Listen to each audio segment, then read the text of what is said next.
ರಾಜ್ಯ. ಪಶ್ಚಿಮ ಬಂಗಾಳದ ಗಡಿ ಪ್ರದೇಶಕ್ಕೆ ತಾಕೊಂಡಿರುವಂತಹ ಬಾಂಗ್ಲಾದೇಶ, ಪಶ್ಚಿಮ ಬಂಗಾಳದ ಬಾಂಗ್ಲಾದೇಶಕ್ಕೆ ತಾಕೊಂಡಿರುವಂತಹ ಗಡಿ ಪ್ರದೇಶ ಏನಿದೆ, ಆ ಗಡಿಯಲ್ಲಿರುವ ಎಲ್ಲ ಜಿಲ್ಲೆಗಳಲ್ಲಿ ಗ್ರಾಮ ಪಂಚಾಯತ್ ಹಿಡಿದು ಬಿಟ್ಟು ಲೋಕಸಭೆಯವರೆಗೆ ಭಾರತೀಯ ಜನತಾ ಪಾರ್ಟಿ ಒಂದನ್ನು ಬಿಟ್ಟರೆ ಬೇರೆ ಯಾವ ಪಕ್ಷವೂ ಕೂಡ ಒಬ್ಬ ಹಿಂದೂ ಅಭ್ಯರ್ಥಿಯನ್ನು ಹಾಕುವ ಹಾಗೆ ಇಲ್ಲ. ಭಾರತೀಯ ಜನತಾ ಪಾರ್ಟಿಯ ಕಾರ್ಯಕರ್ತರನ್ನ, ಹಿಂದೂ ಕಾರ್ಯಕರ್ತರನ್ನ ಅಲ್ಲಿ ಗ್ರಾಮ ಪಂಚಾಯತ್ಗೆ, ತಾಲೂಕು ಪಂಚಾಯತ್ಗೆ, ಜಿಲ್ಲಾ ಪಂಚಾಯತ್ಗೆ, MLAಗೆ, MP ಗೆ ನಿಲ್ಲಿಸಿದ್ರೆ ಚುನಾವಣೆ ಮುಗಿಯುವುದರ ಒಳಗೆ 50% ಮಂದಿ ಬದುಕಿರ್ತಾರೆ ಅಂತ ಗ್ಯಾರಂಟಿ ಇಲ್ಲ. ನನ್ನ ಮೊದಲನೇ ವಿನಂತಿ ನಿಮ್ಮ ಹತ್ರ ಏನು ಅಂತಂದ್ರೆ, ನಾವು ಬೂತಿನ ಅಧ್ಯಕ್ಷರಾಗಿ ಅಥವಾ ಬೇರೆ ಬೇರೆ ಜವಾಬ್ದಾರಿಯುವ ಪದಾಧಿಕಾರಿಗಳಾಗಿ ನಾವು ಯಾವ ಕೆಲಸ ಮಾಡ್ತಿದ್ದೀವಿ ಅಂತ ನಮ್ಗೆ ನೆನಪಿಟ್ಕೊಳ್ಬೇಕು. ನಾವೊಂದು ಚುನಾವಣೆಗೆ ನಮ್ಮನ್ನು ತಯಾರಿ ಮಾಡಿಕೊಳ್ತಿಲ್ಲ, ನಮ್ಮ ಮಕ್ಕಳ ಭವಿಷ್ಯ ನಿರ್ಣಯ ಮಾಡ್ತಿಲ್ಲ. ನಾವು ನಮ್ಮ ಮರಿ ಮಕ್ಕಳು, ನಮ್ಮ ಮುಂದಿನ ತಲೆಮಾರುಗಳು ಯಾವ ಭಾರತ ದೇಶದಲ್ಲಿ ಇರಬೇಕು ಹೇಳುವ ನಿರ್ಣಯವನ್ನು ಇವತ್ತು ಮಾಡ್ತಾ ಇದ್ದೀರಿ ಮಕ್ಕಳು. ಅದಕ್ಕಾಗಿ ನಾವು ಭಾರತದಲ್ಲಿದ್ದೀವಿ.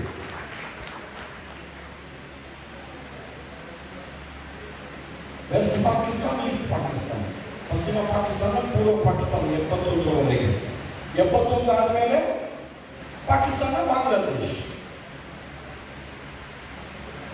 ಮೊನ್ನೆ ಬಾಂಗ್ಲಾದೇಶದ ಸಂಗತಿ ನೋಡಿದ್ರೆ ಇಲ್ವಾ? ಕೇರಳದಲ್ಲಿ ಏನ್ ನಡೀತಾ ಇದೆ? ವೆಸ್ಟ್ ಬೆಂಗಾಲ್ ಏನ್ ನಡೀತಾ ಇದೆ? ನಮ್ಗೆ ಚಂದ್ರ ಪಾಟೀಲ್ ಹೇಳ್ತಾ ಇದ್ರು ಎಷ್ಟು ಸಂಖ್ಯೆ ಇದೆ ಇಲ್ಲಿ ಇನ್ನೊಂದು ಸಮುದಾಯದ್ದು ಅಂತ ಹೇಳಿ. ನಮ್ಮ ಮಂಗಳೂರು ಹಂಗೆ ಇದೆ. ಅಮರನಾಥ್ ಪಾಟೀಲ್ ಮಂಗಳೂರು ದಕ್ಷಿಣ ಅಂದ್ರೆ ಮಂಗಳೂರು ಕೇಂದ್ರ ಇನ್ನು ಒಂದು ಎಲೆಕ್ಷನ್ ತಪ್ಪದೆ 2 ಎಲೆಕ್ಷನ್ ಗೆಲ್ಬಹುದು. ನಾವು ಅಲ್ಲಿ ನಮ್ದು ಸಂಖ್ಯೆ ಹೋಗ್ಬಿಟ್ಟಿದೆ.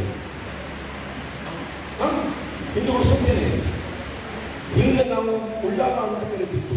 ನಮ್ಮ ಈಗಿನ ಸಭಾಧ್ಯಕ್ಷರ ಕ್ಷೇತ್ರ 54% ಈಗಲೇ. ಸೊ ಕೈ ಮುಗಿದು ಪ್ರಾರ್ಥನೆ ಮಾಡ್ತೀನಿ, ನಾನು ಸೈನಿಕನಾಗಿದ್ದವನು ಯಾಕೆ ರಾಜಕಾರಣಕ್ಕೆ ಬಂದ್ರಿ ಅಂತ ಹೇಳಿದ್ರು. ನೀವು ಪಕ್ಷ ಕಟ್ಟುವ ಬೂತ್ ಮಟ್ಟದ ಏನು ಕೆಲಸ ಮಾಡ್ತಿದ್ದೀರಲ್ಲ ಇವತ್ತು, ಅದು ಗಡಿಯಲ್ಲಿ ಎದೆಗುಂಡು ಕೊಟ್ಟು ಪ್ರಾಣ ಅರ್ಪಣೆ ಮಾಡಿ ದೇಶ ಕಾಯ್ತಾನಲ್ಲ ಸೈನಿಕ, ಅಷ್ಟೇ ಪವಿತ್ರವಾದ ಕೆಲಸ ಮಾಡ್ತಾ ಇದ್ದೀರಿ ಇವತ್ತು. ಯಾಕೆ ಅಂತ ಹೇಳಿದ್ರೆ ಪಕ್ಷ ಸಂಘಟನೆ ಕೆಲಸ ನೀವೇನು ಮಾಡ್ತಾ ಇದ್ದೀರಿ, ಅದು ಮುಂದಿನ ತಲೆಮಾರುಗಳ ಭವಿಷ್ಯ ನಿರ್ಮಾಣ ಮಾಡ್ತಾ ಇದ್ದೀರಿ. ಒಂದು ಸತ್ಯ ನಮಗೆ ಭಾರತೀಯ ಜನತಾ ಪಾರ್ಟಿಯ ಈ ಒಂದು ದೇಶದ ಸಂಘಟನಾತ್ಮಕ ಚಿಂತನೆಯ ಕೆಲಸ ಅರ್ಥ ಆದ್ರೆ, ನಾವು ಪಕ್ಷದೊಳಗೆ ನನಗೆ ಆ ಸೀಟ್ ಕೊಟ್ಟಿಲ್ಲ, ನನ್ನ ಪಕ್ಷದಲ್ಲಿಲ್ಲ, ನನಗೆ ಅಭ್ಯರ್ಥಿ ಮಾಡಿಲ್ಲ, ನನ್ನ ಪಕ್ಷದಲ್ಲಿಲ್ಲ, ಈ ಯಾವ ಭಾವನೆಯೂ ಬರುವುದಿಲ್ಲ.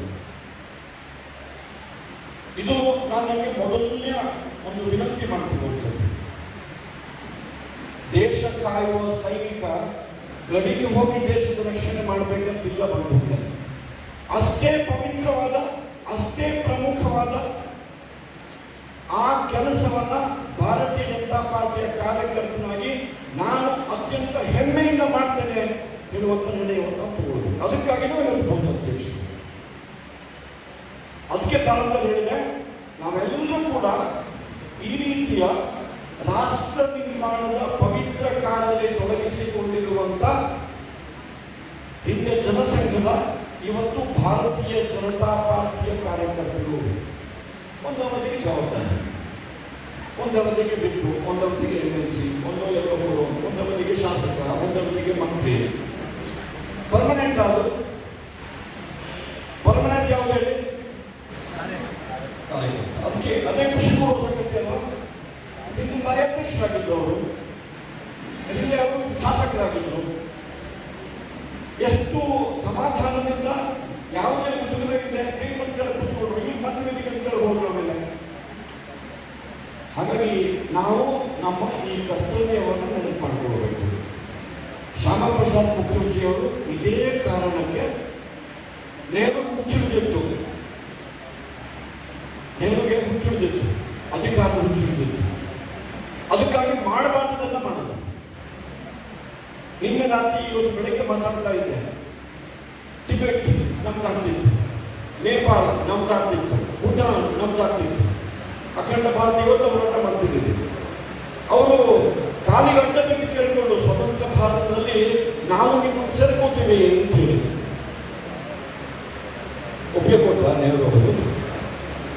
ಯುನೈಟೆಡ್ ನೇಷನ್ಸ್ ಅವರು ಹೇಳಿದ್ರು, ತುಂಬಾ ದೊಡ್ಡ ದೇಶವಿದ್ದು democracy, United Nations Security Council ಅದಕ್ಕೆ ಪರ್ಮನೆಂಟ್ ಸದಸ್ಯರಾಗಿ ಅಂತೇಳಿ. ಎಂತ ಮೂರ್ಖತನ ನೋಡಿ. ದೊಡ್ಡವಾಗಿ ಕೊಟ್ಟು ನಾವು ಬೇಡ, ನೀವು ಚಿನ್ನಾಕ್ ಮಾಡಿ, ಕಮ್ಯುನಿಸ್ಟ್ ರಾಷ್ಟ್ರ ಚಿನ್ನಾಕ್ ಮಾಡಿ ಅಂತ ಹೇಳಿದ್ರು. ಸದ್ಯದಲ್ಲಿ ಹೇಳ್ತೀನಿ ಹೋದವರು ಇವತ್ತು ಮಕ್ಕಳೆಲ್ಲ ಮುಡ್ಲಾಗಿ ನಮ್ಗೆ ಕಾಟ ಕೊಡ್ತಾರೆ. ನಾವು ತಾಯಿಗಳು ಮಕ್ಕಳನ್ನ ಕಳಿಸ್ತೀವಿ ಸರಿಯಲ್ಲಿ ಡೆಲಿಗೇಷನ್ ಮಾಡಕ್ಕೆ ಹೋಗು ಅಂತ ಹೇಳಿ, ಮತ್ತೊಂದು ಇನ್ನೊಂದು ಗೊತ್ತಿಲ್ಲ ನಮ್ಗೆ. ನೋಡಿ ಸಾವಿರ ಎಷ್ಟು ಹೋಗಲಿಲ್ಲ. ನಾನು ಚಂದ್ರ ಪಾಟೀಲ್ ಕೇಳ್ತಾ ಇದ್ದೆ, ನಮ್ಮದೊಂದು ಪಟ್ಟಿ ಇತ್ತು, ಮುಂದೊಂದು ಫೋನ್ ಮಾಡಿ ಕೇಳಿದ್ರೆ ಸರಿಯಾಗಿದೆ ಅಂತ ಹೇಳಿದರು. ನಂಗೆ ಗೊತ್ತಿಲ್ಲ, ನಾನು ಬಿಜೆಪಿನಲ್ಲೇ ಇಲ್ಲ ಅಂತ ಹೇಳಿದರು ಕೆಲವರೆಲ್ಲ. ಇಲ್ಲ, ಸರಿಯಾಗಿದೆ ಅಂತ ಹೇಳಿದರು.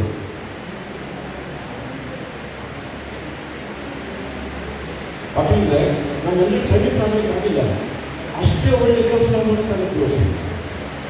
ಹಾಗಾಗಿ ಮೊದಲನೇ ನನ್ನ ವಿನಂತಿ, ದಯವಿಟ್ಟು ನಮಗೆ ಕೊಟ್ಟ ಜವಾಬ್ದಾರಿ ಅತ್ಯಂತ ಪ್ರಾಮಾಣಿಕತನದಿಂದ, ಸೈನಿಕರ ಸಮರ್ಪಣಾ ಮನೋಭಾವದಿಂದ ನಾನು ರಾಷ್ಟ್ರ ನಿರ್ಮಾಣದ ಪುಣ್ಯ ಕಾಲದಲ್ಲಿ ನನ್ನ ಪಾಲಿಗೆ ಯೋಗದಾನ ಮಾಡ್ತಾ ಇದ್ದೀನಿ ಹೇಳುವಂಥ ಭಾವನೆಯಿಂದ ನಮ್ಮನ್ನು ತೊಡಗಿಸ್ಕೊಳ್ತೀನಿ ಅನ್ನೋಂಥ ವಿಶ್ವಾಸ ನನಗಿದೆ.